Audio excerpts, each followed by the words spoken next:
벌써 변론을 할 시간이네.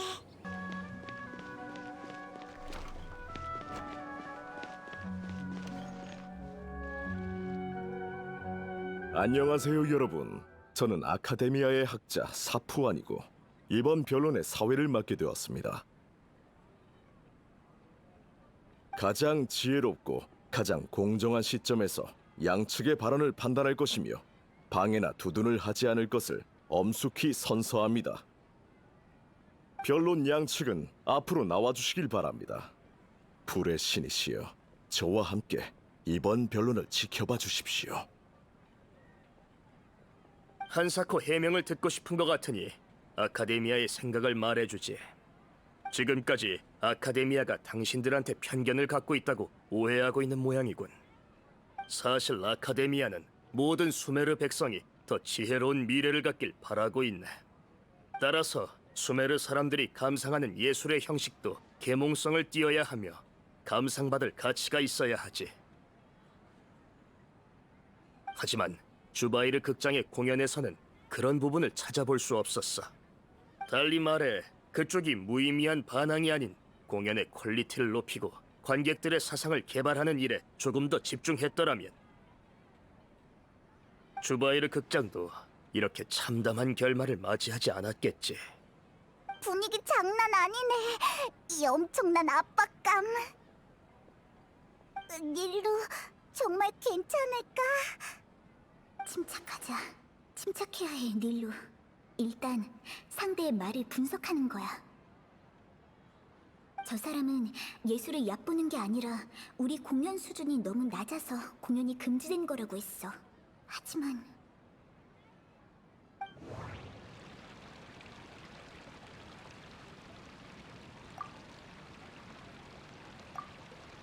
예술은 일단 관중들이 좋아해야 긍정적인 가치를 가지고 올 수 있다고 생각해. 이 관점으로는 샤리프 씨한테 반박할 수 없을 것 같아. 경험은 그 자체보다 어떻게 주바이르 씨가 열심히 관리해주신 덕분에 극장의 절차는 완벽해. 예술의 감상은 귀천을 막론하고 차별하지 않아야 해. 그러니까 우리의 연극이 아카데미아의 요구에 부합하지 않는다는 거네요. 하지만 유동성과 계몽성은 무대를 보는 관객들이 결정하는 부분이 아닐까요? 그걸 왜 아카데미아에서 판단하는 거죠? 그리고 전 예술의 표현에는 지혜나 교양 같은 부분이 존재하지 않다고 봐요. 예술은 귀천을 막론하고 누구나 동등하게 감상할 권리가 있다는 거죠. 감상은 수준 낮은 만족감에 불과하지. 유도와 개발만이 더욱 높은 경지에 이르는 필수 조건이다. 그건 공연자들한테도 더욱 높은 수준을 요구함과 동시에 예술의 발전을 촉진시켜주지.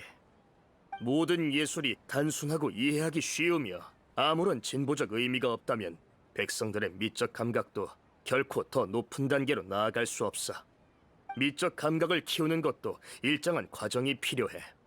그리고 그 과정을 이끌어내는 게 바로 아카데미아의 취지야. 낯빛 하나 안 바뀌고 화제를 돌려버리다니. 미리 준비를 해둬서 다행이야. 내 기억이 맞다면 여기선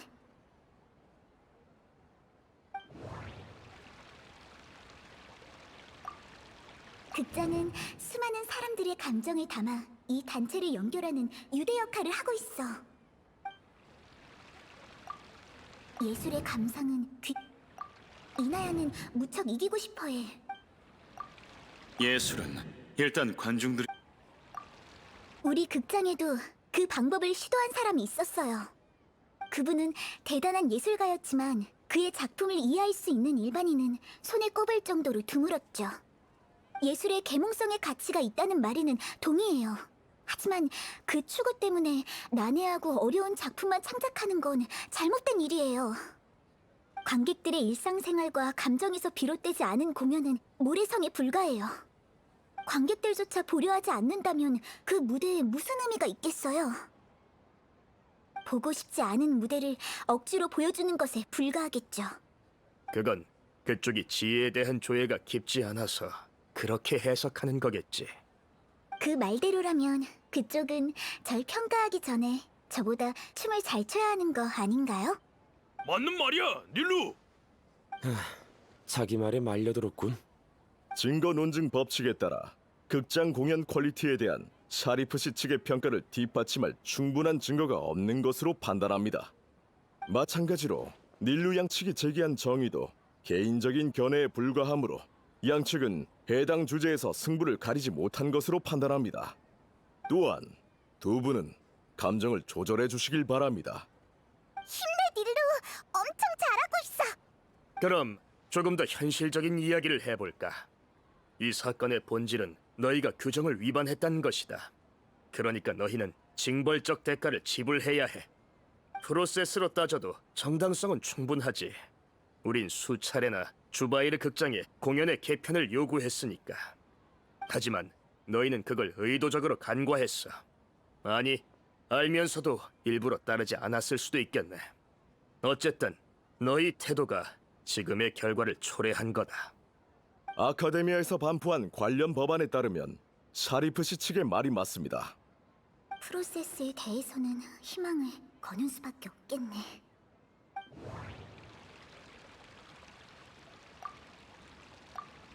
주바이르 씨는 아카데미와에 체결한 모든 관련 서류를 제공했어요. 부족한 서류도 없고 유효 기간이 만료된 서류도 없었죠. 아카데미아의 입장에서 볼 때 극장의 무대가 요구에 부합되지 않을 수는 있겠지만 그렇다고 바로 극장을 철거할 수 있다는 제도나 규정은 찾아볼 수 없어요. 철거 안내는 서면으로 발송하고 발표해야 해요. 그렇지 않을 경우 유효기간 내에 경영과 무대 허가증을 기준으로 결정해요. 규정에 따른 안내를 받지 못했으니 프로세스에도 정당성이 없다고 볼 수 있죠. 맞아. 누나 말이 맞아요. 규칙에도 특수한 사용 방법이 있어. 관련 사례도 있지. 아카데미아에서 논의만 충분히 거친다면 분명 통과될 것이야. 제27조 관련 사례에 따르면 샤리프 씨 측의 관점을 인정하는 사례가 9할이 넘습니다. 하지만 상수란 사례는 전부 아카데미아의 논의를 거쳐 통과된 후 집행된 사례입니다. 달리 말해 철거 명령을 사전에 내린 건 성급한 결정인 것 같습니다. 적어도 지금으로선 불합리한 결정이라는 걸 밝혔으니까 그거면 충분해요. 끈질기게 발악하는군. 적어도 이 점에선 닐루가 우위를 점했어. 맞아, 닐루. 잘 버텨야 해. 설령 철거 허가를 받지 못했다 해도 수차례나 아카데미아의 규칙을 어긴 공연을 한 건 자명한 사실이야.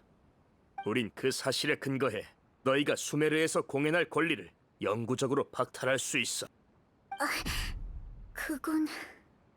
현행 제도에 의거해 즉시 주바이르 극장 단원의 공연 자격을 박탈할 수 있습니다. 그런 게 어딨어! 너희는 극장을 지키려는 마음보단 관객과 그들한테서 얻을 수 있는 수익을 지키려는 거겠지. 그것들을 잃게 된다면 주바이르 극장도 한낱 빈 껍데기에 불과해. 공연이 없는 극장에 무슨 가치가 있지? 우린 그런 사람들이 아니에요. 이런... 닐루, 진정해! 맞아, 침착해야 해. 하지만 저 사람은... 거의 다 왔는데 주바이르 극장은 우리에게 단순히 공연만 하는 곳이 아니야. 아니야, 주바이르 극장은 우리에게 있어 주바이르 극장의 의미는 단순히 공연에 그치지 않아요.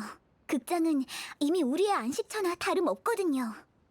리카르 언니는 계속해서 세계 각지를 모험할 수는 없지만 평화로운 새 삶을 얻게 됐어요. 언니의 아이 소리는 극장 시험을 통과하고 곧 우리의 일원이 될 거예요. 카사네 씨는 극장에서 예술에 대한 새로운 해석을 얻게 되었죠. 그래서 그는 우리와 함께 극장의 발전을 지켜보기로 했어요. 파하드 씨, 호상 씨는 공연이 없을 때에도 종종 시간을 때우러 오셔서 재미있는 이야기를 공유하곤 해요. 이나야도 마찬가지로 우리 사이에 녹아들길 바라고 있어요. 새로운 미래를 꿈꾸고 있죠. 극장은 모두를 위해 존재하는 거예요. 모든 사람을 위해 존재하는 거라고요. 어쩌면 넌 극장 덕분에 긍정적인 감정을 느꼈을 수도 있겠지. 하지만 유감스럽게도 네 주장은 잘못됐어. 네가 말한 인간관계는 모두 극장의 정상적인 운영을 바탕으로 구축되는 것이다. 셰이크 주바이르가 극장을 운영하게 된 건 생계를 유지하기 위함이고, 극장의 직원들은 정기적으로 지급되는 월급을 위해, 관객들은 연극을 감상하기 위해 극장에 방문하는 거지. 감정은 이익이 오가는 과정에서 생겨난 부산물이야. 따뜻하고 매력적일 수도 있겠지만 절대 주객이 전도된 양상을 띄어서는 안 돼. 난제를 풀기 위해 한자리에 모인 학자들은 마치 형제들처럼 최선을 다해 모든 지혜를 공유하지. 하지만 연구가 발표된 순간부터 우린 더 이상 같은 회의실에 모이지 않아.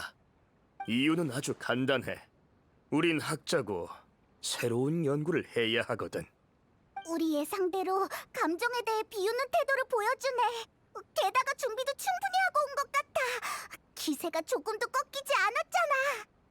양측이 제시한 근거에 따르면 현재 샤리프 씨 측이 제기한 관점이 우위를 점하고 있습니다.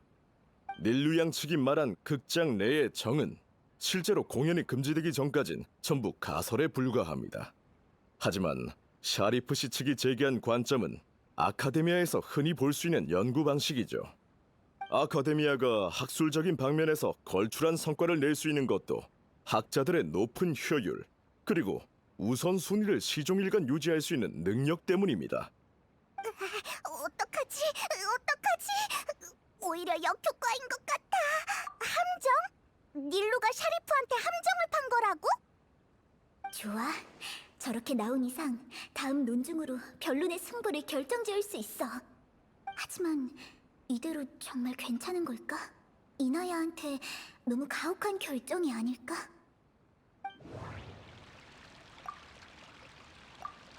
이나야의 동의는 이미 받았어. 이나야는 이기고 싶어하고 이를 위해 모든 대가를 바칠 준비가 되어 있어. 그건 나도 마찬가지야. 샤리프 씨는 감정이 목표의 부산물이라고 생각하고 계시네요. 그럼 목표를 달성하거나 중단되면 감정 또한 유지될 이유가 없겠죠. 그럼 샤리프 씨의 기대에 부응하지 못한다면 아버지의 기대에 부응하지 못하고 가출을 한 전 더 이상 아버지의 딸이 아니겠네요. 맞죠? 이나야, 닐루, 미안해. 역시 내가 말하는 게 좋을 것 같아. 네가 나 대신 책임을 질 필요는 없어. 아버지가 생각하는 제 존재 목표가 아버지의 학술 성과를 이어받는 거라면 지금쯤 완전히 실패하셨네요. 그럼 이젠 우리의 부녀 관계를 유지할 이유도 없겠군요. 이번 변론의 양측이 아닌 청중들은 발언을 삼가주시길 바랍니다. 말하게 두시죠. 이나야가 아니라도 닐루 양이 똑같이 말할 테니까요. 하지만 사실은 불미스러운 일이 수없이 발생했어도 아버지는 여전히 제 아버지예요. 아버지는 그냥 자기만의 세계에 너무 몰입한 나머지 우리가 왜 감정 때문에 한자리에 모이게 된 건지 이해를 못하는 것뿐이에요. 맞아. 우릴 얕보지 마요. 춤을 볼 수 있는 곳은 많지만 주바이르 극장은 이 세상에 단 한 곳뿐이라고! 저 사람도 영 불쌍한 사람이네. 저렇게 바보 같은 말을 할 줄이야. 정숙하세요, 정숙. 청중분들은 변론 질서를 방해하지 마시길 바랍니다. 솔직히 말할게요. 이게 우리가 준비한 마지막 논증이에요. 제가 더 이상 아버지의 딸이 아니란 걸 인정하면 아버지는 이번 변론에서 이길 수 있어요.